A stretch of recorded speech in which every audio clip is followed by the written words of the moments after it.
انك تكون اهلاوي ده رزق، يعني رزق في حد ذاته. ان انت تكون اهلاوي رزق، ده انك دايما سعيد ودايما مبسوط. يعني جمله واضحه، انا اهلاوي انا دايما سعيد. يعني الحياه اصلا بطبيعتها فيها ضغوطات للصبح، يعني الحياه بطبيعتها صعبه قوي. فبقى وكمان مش اهلاوي، فبقى تلاقي نفسك بتزعل كتير وتبقى بتحزن كتير. فاول حاجه ان انت تكون اهلاوي ده رزق، دايما سعيد ودايما مبسوط، بتعيش اللحظات الحلوه القليله في الحياه. يعني اكيد انت لحظاتك في الحياه، يعني الناس اللي زينا لحظاتهم الحلوه في الحياه دي بتبقى قليله، يعني مش كتير.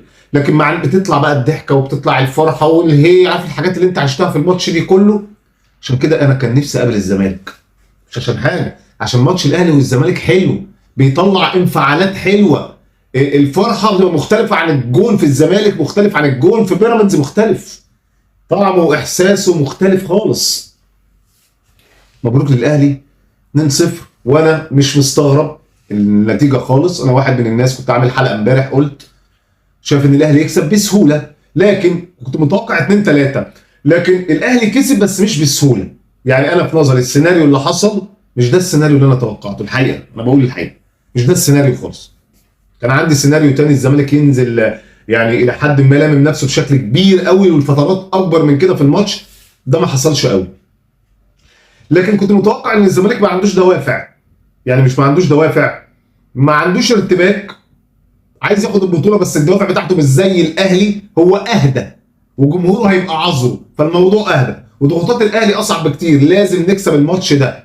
ضغوطات كبيره وضغوطات علينا وضغوطات الفلوس اللي احنا واخدينها وبنلعب بيها من النادي الاهلي ولاعيبه كبار، عندنا قصه كبيره واحنا كاهلاويه لازم نكسب الماتش. مش هنعذر، احنا كاهلاويه ما كناش هنعذر القصه ديت تمام. فتعالى كده بس نبدا بالماتش. انا عايز اقول شويه حاجات. اول حاجه بالنسبه للتشكيل، انا قلت التشكيله ديت هي اللي هتنزل، ما كانش عندي اعتراض فيها من امبارح غير على كوكا، وده هنجيله برضه. ولكن توظيف اللاعبين كان نفسي يبقى غير كده. انا كان نفسي يبقى غير كده. يعني انا كان نفسي على الاقل زيزو يلعب في مكانه، في مكانه الطبيعي. ليه؟ كان حلو، كان كويس، ولكن كنت هتاخد منه ناحيه اليمين حاجات كتير قوي حلوه حلوه حلوه. طب والدليل ان الجون اللي جابه من ناحيه اليمين، هو نفسه لما راح اتعدل عملها لك من ناحيه اليمين. يعني الظهور المؤثر والقوي كان لزيزو، كان في لحظه الهدف هو كان عاملها من ناحيه اليمين. وهو نفس الجون بتاع سيراميكا كان الظهور ليه كان برضه من ناحيه اليمين. فعشان كده بقول لك الطاقات المهدوره ان واحد زي زيزو كنت تاخد منه 100%، انت قررت ان انت تاخد 50% او 60% منه بس.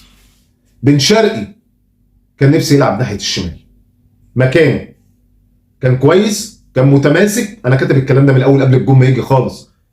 الوحيد في الملعب اللي كان